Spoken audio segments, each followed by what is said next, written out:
o seguinte: porque se pela ofensa de um só a morte reinou por este, muito mais os que recebem a abundância da graça e do dom da justiça reinarão em vida por um só Jesus Cristo, né?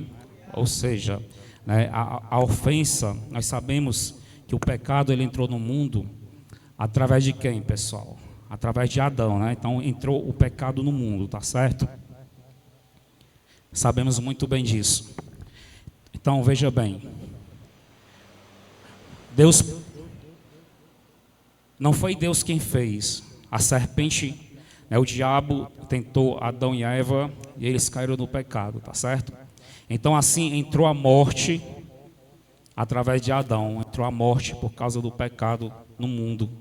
Através de Adão entrou as doenças, entrou a aflição, entrou todos os problemas que a humanidade vem enfrentando desde aquela época, né?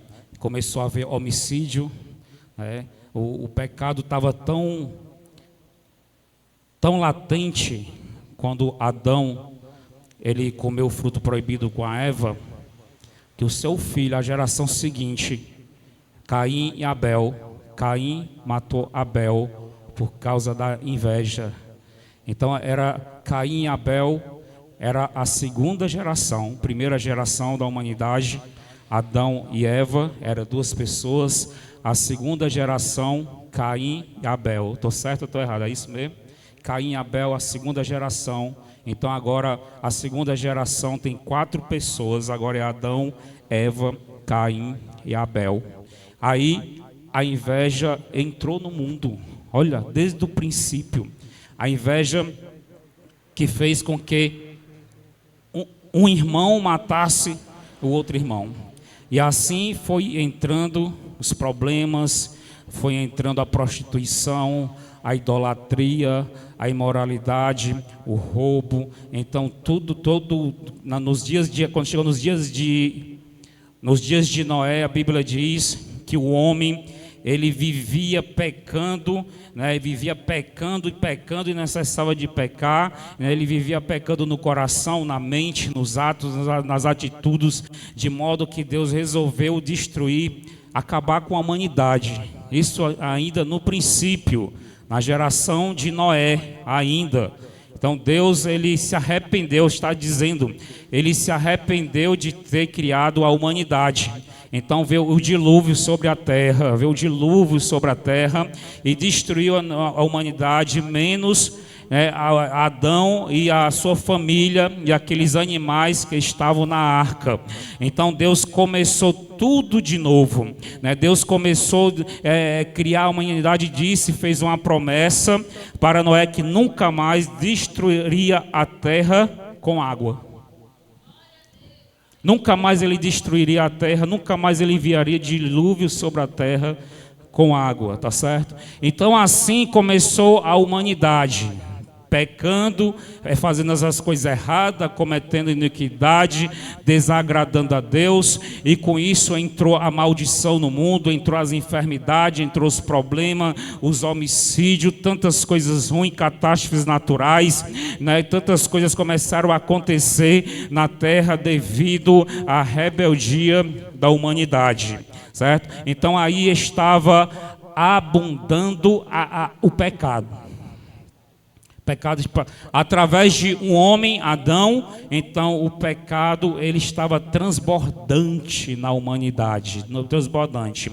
Então Deus, com sua infinita misericórdia, ele traçou um plano de enviar Jesus, né? Tudo isso que eu estou falando vocês sabem, mas nós estamos meditando, tá certo? Então ele traçou um plano, tá certo, de enviar o seu filho Jesus, porque somente foi a ideia que ele teve para poder aniquilar o preço do pecado, já que o homem não tinha mais jeito, já que Deus olhava para a humanidade e via que ela estava totalmente destruída, estava condenada, por si só mesmo ela não tinha mais condição de se salvar. Então Deus enviou o seu filho para que ele pagasse o preço da maldição, tá certo? Para que ele viesse sofrer as dores, né? Para que ele viesse pagar o preço que nós jamais poderíamos pagar.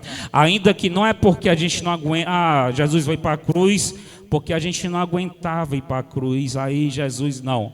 Jesus ele foi para a cruz porque ainda que a gente fosse para a cruz, isso não seria suficiente para pagar o preço do pecado. A gente poderia morrer 10 vezes pior, de forma pior do que Jesus morreu. Mas mesmo assim ainda não seria suficiente para pagar o preço do pecado. Somente Jesus ele poderia pagar esse preço. Deus Pai somente receberia de Jesus tal sacrifício, somente Ele. Então, aí onde Paulo diz que se pela ofensa, pelo pecado de um só homem entrou a desgraça, vou falar logo assim, pela ofensa de um só homem entrou a desgraça, porque o pecado ele traz desgraça, porque o pecado ele traz conturbação, porque o pecado ele traz as aflições, mas pela ofensa de um só homem entrou todas essas coisas no mundo. Então Deus, pela sua bondade e misericórdia, fez com que também por um homem Jesus, agora super transbordasse a salvação. Muitas pessoas dizem, mas como é que pode isso é injusto, porque Adão pecou, agora todos nós estávamos condenados por causa do pecado de um só homem. Por quê?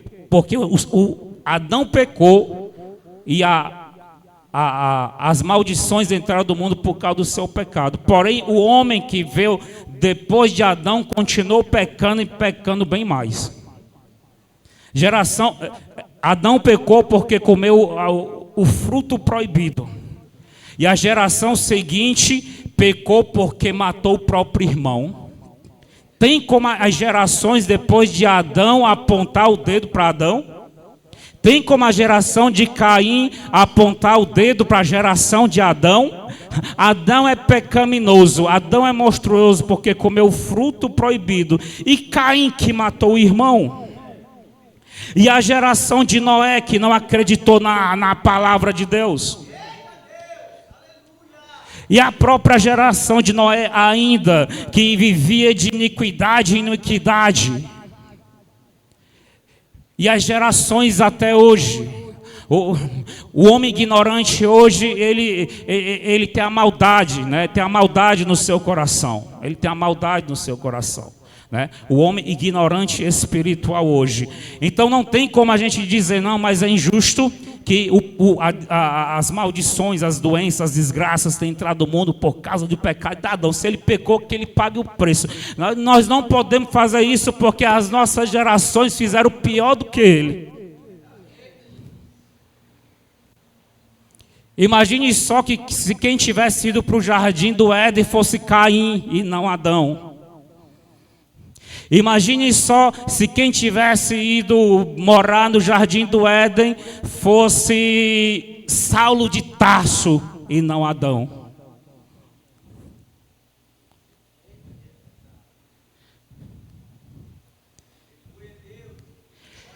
Agora imagine só se quem tivesse ido morar no jardim do Éden, no lugar de Adão, tivesse sido nós e não Adão. Vai bem dizer que tu não tinha comido o fruto proibido. Tinha comido o fruto, tinha comido a folha, ainda tinha cortado a árvore para fazer uma fogueira.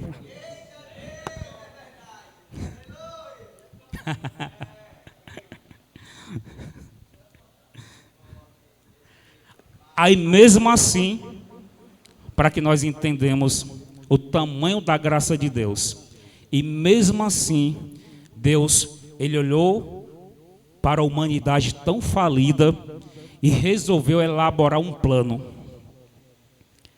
Eu fico aqui na minha mente imaginando Deus lá no seu trono, pensando, o que é que eu vou fazer agora? A humanidade se contaminou, eles estão se destruindo, não há mais salvação para o homem, não tem mais jeito para o homem, cada geração que vem pior. Então eu fico pensando, Deus, mas eu tenho que fazer um plano. Eu tenho que fazer alguma coisa para poder resgatar o meu povo. E a ideia que Deus teve, fico pensando, ele lá na sua santa morada, olhando para um lado e para o outro, o que é que eu faço? O que é que eu faço? O que é que eu faço, meu filho Jesus? O que é que eu faço?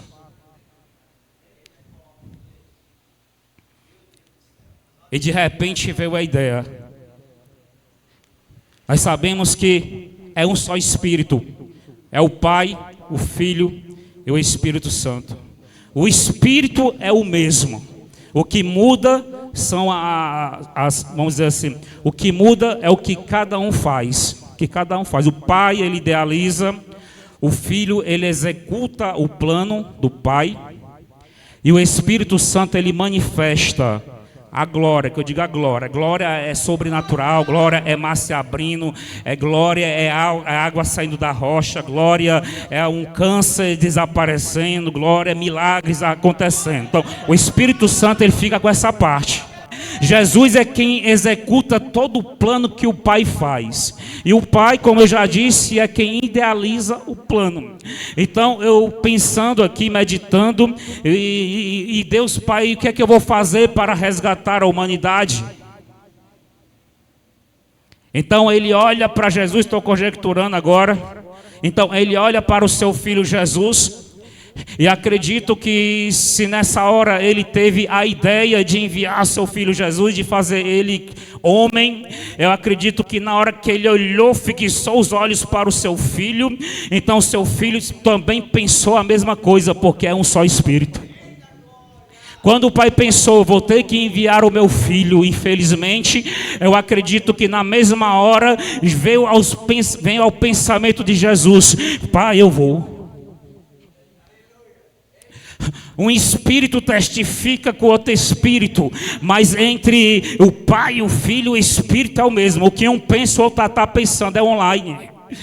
Ele olhou para Jesus e apenas pensou, vou ter que enviar o meu filho. Enquanto ele estava pensando, vou ter que enviar meu filho, Jesus, assentado à direita de Deus, já disse, pai, ele pensou, pai, se tu me chamar eu vou, eis-me aqui.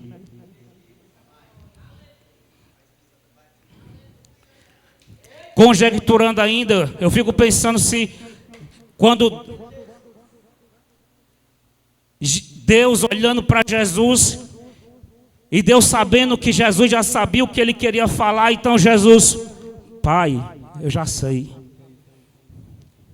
Se o Senhor quiser eu vou, envia-me, eis-me aqui.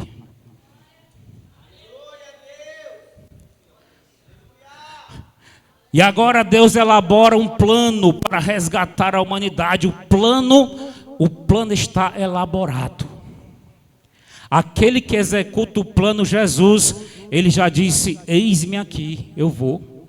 Então agora os profetas da antiguidade começaram a ter revelações do que aconteceu lá no céu. Eles começaram a ter sonhos, eles começaram a ter visões a respeito de Messias. O que foi que aconteceu, não sei, de repente Isaías teve um sonho, Jeremias teve uma revelação, outro Ezequiel teve uma visão, e o que é que está acontecendo? Era gerações diferentes, era profetas de gerações diferentes, mas eles estavam tendo a mesma revelação acerca do céu, e o que o céu estava bradando aos profetas é que Deus iria enviar o seu filho para salvar o homem do pecado, para restaurar o seu povo de toda a maldição. Os profetas, quando eles abriam a boca, eles falavam a respeito daquele que viria, eles falavam a respeito daquele que viria, falaram a respeito da cidade de Belém, falaram a respeito da descendência de Davi. Os profetas, eles começaram a revelar, é uma cidade pequena, ninguém dá nada por ela. Outro começou a dizer, o nome dele é Messias. Outro começou a dizer, ele vai nascer de uma virgem. Outro começou a dizer, ele é da descendência do rei Davi. O que é que estava acontecendo com essas revelações? Era Deus que tinha feito um plano para resgatar a humanidade.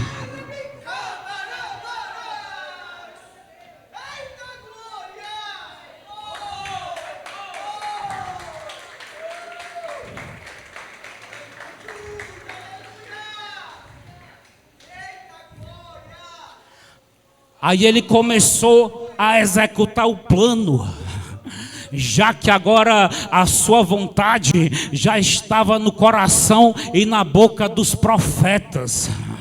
Então agora vem Abraão.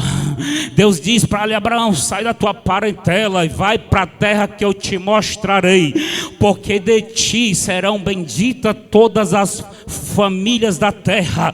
Olha Deus aí já começando a elaborar o seu plano. Deus, quando olhou para Abraão, na verdade ele já estava vendo o Messias lá na frente. Deus olhava para Abraão quando no dia que ele saiu da casa do seu pai, ele já estava vendo o Salvador.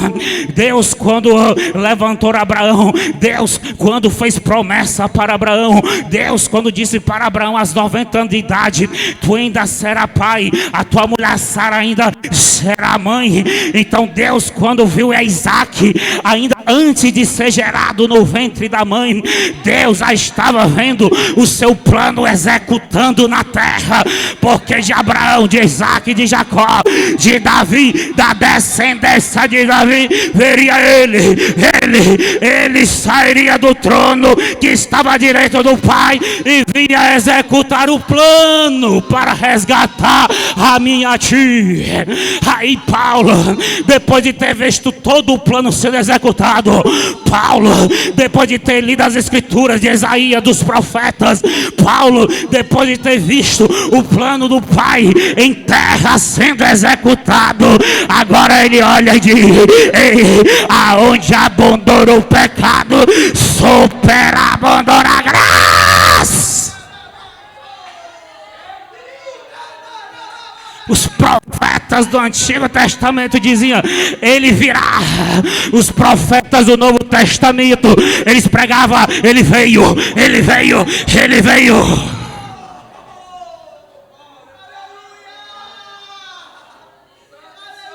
Os profetas da geração passada diziam: virar o Messias.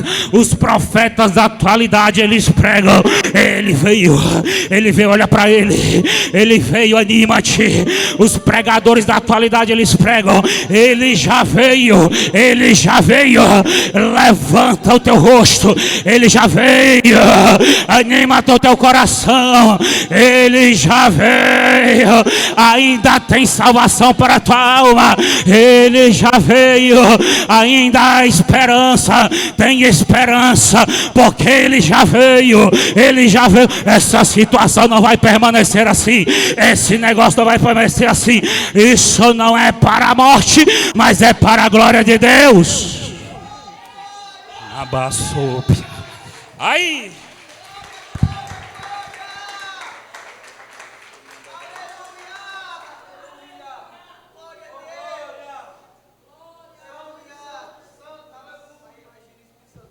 Quem que pode se alegrar com essa mensagem?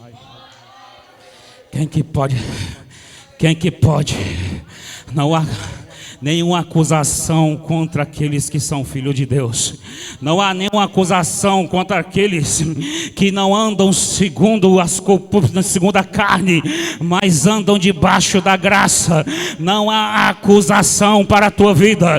Não há nenhuma acusação contra ti, para você que não anda na carne, mas anda segundo o Espírito.